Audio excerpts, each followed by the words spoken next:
You ask Tiger to calculate. This deals with linear inequalities with one unknown.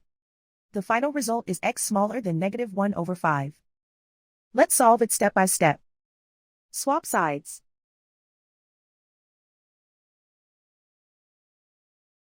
Group all constants on the right side of the inequality. Add 3 to both sides.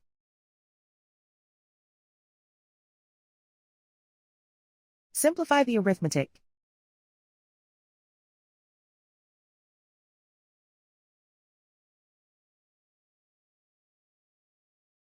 Isolate the x.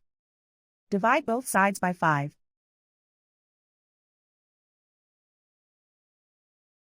Simplify the fraction.